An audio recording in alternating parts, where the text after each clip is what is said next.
नमस्कार साथियों, इस कहानी को ज़रा ध्यान से सुनिए क्योंकि यह कहानी आपकी ज़िंदगी बदलने वाली है। रमेश की पत्नी को बहुत गुस्सा आता था और वह गुस्से में किसी को कुछ भी बोल देती थी। लेकिन ज़्यादा गुस्सा और फालतू बोलने की वजह से कभी कभी उसके घर वालों को काफ़ी दुख होता था कि उसे इतनी भी समझ नहीं है कि गुस्से में क्या बोलना चाहिए और क्या नहीं बोलना चाहिए। लेकिन गुस्सा करने के बाद जब उसका गुस्सा शांत होता तब वह आके माफ़ी भी मांगती कि मेरे से बहुत बड़ी गलती हो गई, मुझे क्षमा करें, आगे से मैं ऐसा बिल्कुल नहीं करूँगी। लेकिन इतना करने के बाद भी उसका गुस्सा कभी ख़त्म नहीं होता था और वह हर छोटी छोटी बात पे गुस्सा और हर छोटी छोटी बात पे चीज़ों को काफ़ी गुस्से से बोलने की आदत बन गई थी। उसके गुस्से से उसके घर वाले बहुत परेशान थे और ना चाहते हुए भी इसका इलाज उनको नहीं मिल रहा था। एक समय के बाद गांव एक व्यक्ति में उन्हें बताया कि नगर में एक महात्मा आए हुए हैं, सुना है उनके पास हर समस्या का समाधान है। आप सब क्यों अपनी बहू को ले कर उस महात्मा के पास जाएं, क्योंकि वह सुना है कि वह हर समस्या का समाधान बड़े ही आसानी और सरलता से बता देते हैं। अगर आप सब वहां पर जाएं तो निश्चय ही आपकी समस्या का समाधान मिलेगा। इतना ही सुनते ही उसके घर वाले उसको लेकर उस महात्मा के पास चले गए। चलते चलते वो थक गए और शाम हो गई क्योंकि उनका आश्रम बहुत दूर था। देर शाम होते होते वह महात्मा के आश्रम में आखिरकार पहुंच ही गए। महात्मा के आश्रम में जाकर देखा तो वह सभा कर रहे थे और लोगों को प्रवचन दे रहे थे।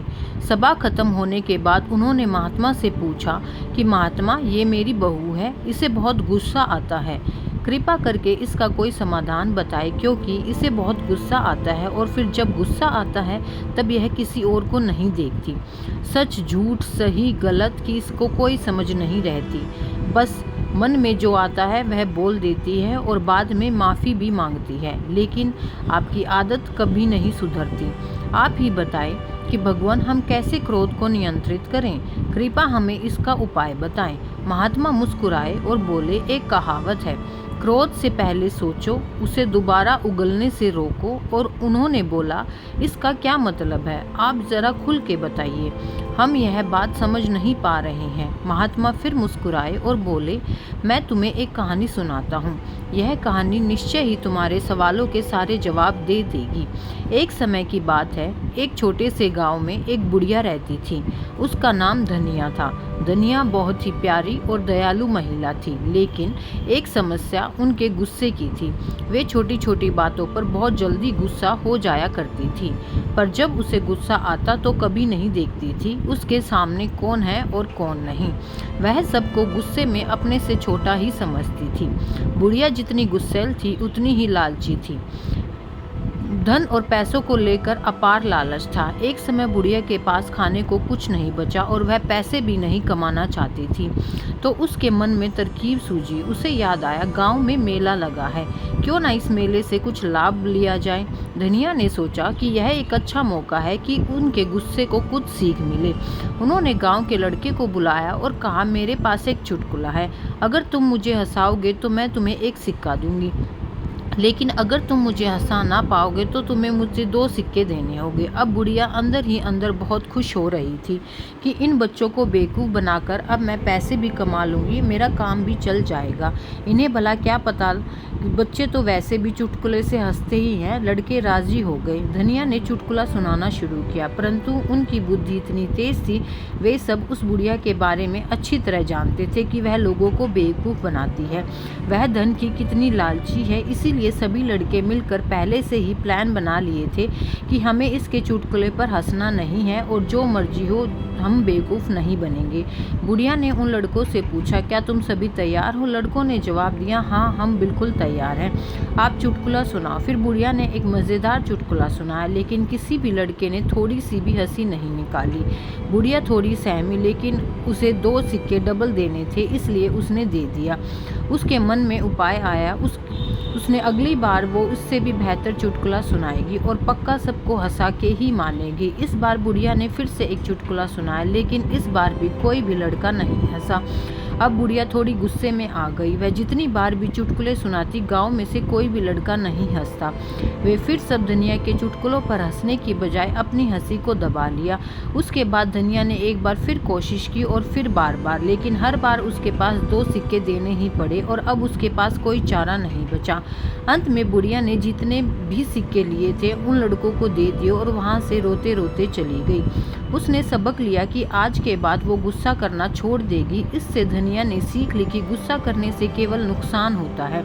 उन्होंने गुस्से को कम करने का निर्णय लिया और अब उसके गुस्से की बारीकी से संभाल रखते थे। उन्होंने समझ लिया कि हंसी और प्रेम के माध्यम से ही वे अपने आप को और अपने आसपास के लोगों को खुश रख सकती है। उसकी ज़्यादा लालच और ज़्यादा बोलने की वजह से उसके खुद के पैर पर कुल्हाड़ी मारी थी और अब उसने सब कुछ गंवा दिया था। उसके बाद अब पश्चाताप करने के अलावा और कुछ नहीं बचा था। अंत में वह खाली हाथ घर को लौट आई। इस कहानी को सुनकर लड़की के माँ बाप ने बोला, महाराज अब आप ही बताएं गुस्से को आखिर कम कैसे किया जाए। आप जो बोलेंगे हम निश्चय ही करेंगे। संत ने कहा, अब मैं तुम्हें जो बातें बताने जा रहा हूँ उसे तुम ध्यान से सुनना, क्योंकि यह बातें तुम्हारी जिंदगी बदलने वाली हैं। कम गुस्सा रखने के कई फायदे होते हैं जो हमारे स्वास्थ्य संबंधित और मानसिक स्थिति को सुधार सकते हैं। पहला, स्वास्थ्य सुधार। ज़्यादा गुस्सा रखने से हमारे शारीरिक स्वास्थ्य पर बुरा असर पड़ता है। गुस्से के कारण हृदय रोग, उच्च रक्तचाप, मानसिक तनाव और अन्य स्वास्थ्य समस्याएं हो सकती हैं। यह सच है कि ज़्यादा गुस्सा इंसान को बीमार बना देता है और ज़्यादा गुस्सा करने से इंसान चिड़चिड़ा भी बन जाता है और एक गुस्सा करने वाला इंसान अंदर से बीमार ही रहता है। कम गुस्से से शारीरिक स्वास्थ्य सुधरता है। इसलिए अगर तुम्हें स्वस्थ रहना है तो इन सारी बीमारियों से बचना है तो तुम्हें कम गुस्सा करने की आदत डालनी चाहिए। नंबर 2, बेहतर संबंध। अधिक गुस्से से आसपास के लोग हमसे दूर हो जाते हैं।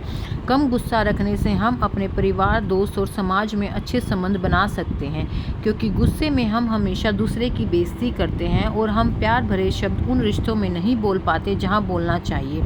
और जहां पर प्यार भरे शब्द नहीं वहां पर भला रिश्ता कैसा, क्योंकि रिश्ते प्रेम के सहारे चलते हैं और जिन रिश्ते प्रेम नहीं होता उन रिश्तों में तुम प्यार से बात नहीं करोगे, तुम प्यार से बोलोगे नहीं, वहाँ पर भला रिश्ता कैसे टिकेगा। इसीलिए रिश्ते को संभालना है तो पहले प्यार से बोलना सीखो, लेकिन तुम प्यार में तभी बोल पाओगे जब तुम्हारा गुस्सा कम होगा।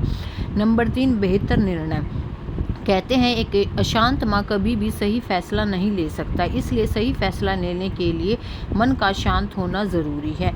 लेकिन मन तभी शांत होगा जब तुम्हें गुस्सा कम आएगा। जब तुम्हें गुस्सा आएगा तब मन तुम्हारा अशांत रहेगा। फिर भला तुम ही बताओ तुम सही फैसले कैसे ले सकते हो, और जब तुम सही फैसले नहीं लोगे तो भला वह ज़िंदगी का क्या मतलब, तुम्हारा अस्तित्व ही क्या रह जाएगा। इसीलिए सही फैसले हमारी ज़िंदगी को बनाते हैं। गुस्से में हम अक्सर उचित निर्णय नहीं ले पाते। कम गुस्सा रखने से हम ठीक से सोच सकते हैं और बेहतर निर्णय ले सकते हैं। नंबर 4, मानसिक शांति। जब हम कम गुस्से में होते हैं तो हमारी मानसिक स्थिति पर अच्छा प्रभाव पड़ता है। कम गुस्सा रखने से हमारी चिंता कम होती है और हमें शांति का अनुभव होता है। ज़्यादा होने से हम अक्सर उच्च स्थितियों में नुकसान उठाते हैं। कम गुस्सा करने से हम अपनी उच्च स्थिति और सम्मान बनाए रख सकते हैं। इन सभी फायदों से स्पष्ट है कि कम गुस्सा रखना हमारे जीवन की कई तरह से सुधार सकता है और हमें एक सकारात्मक और स्वस्थ दिशा में ले जा सकता है। इतना सब सुनने के बाद लड़के ने कहा, मुझे समझ में आ गया है कि कम गुस्सा होने के कितने सारे फायदे हैं। आप अब कृपा करके आप मुझे यह बताएं कि गुस्से को कम कैसे किया जाए, क्योंकि अभी के लिए यह सवाल ज़रूरी है। फिर महात्मा ने बोला, तो सुनो। उन्होंने कहा, अभ्यास, ध्यान और चुप रहना। अगर तुम तीनों चीज़ों को करोगे तो तुम निश्चय ही गुस्से पर विजय पा लोगे। जब भी तुम्हें लगे कि तुम गुस्सा करने वाले हो तो तुम बस 10 सेकंड के लिए बोलने से पहले चुप रहो। अपने मन को यही बताओ और समझाओ कि तुम 10 सेकंड कुछ नहीं बोलोगे। उसके बाद तुम वहाँ से उठ कर चले जाओगे। अगर तुम उस जगह को छोड़कर कहीं और चले जाते हो तो तुम निश्चय ही उस पर विजय पालोगे और बिना कुछ बोले तुम वहां जीत जाओगे। और यह तभी होगा जब तुम ध्यान करोगे और जब तुम हर दिन इस बात का प्रयास करोगे। अगर तुम ऐसा कर पाते हो तो तुम्हारी विजय निश्चित है। फिर उस लड़के ने महात्मा का धन्यवाद कहा और वहां से चला गया। उसके जीवन में सच में बदलाव आ गया। तो यह कहानी आपको कैसी लगी कमेंट बॉक्स में ज़रूर बताइएगा। धन्यवाद।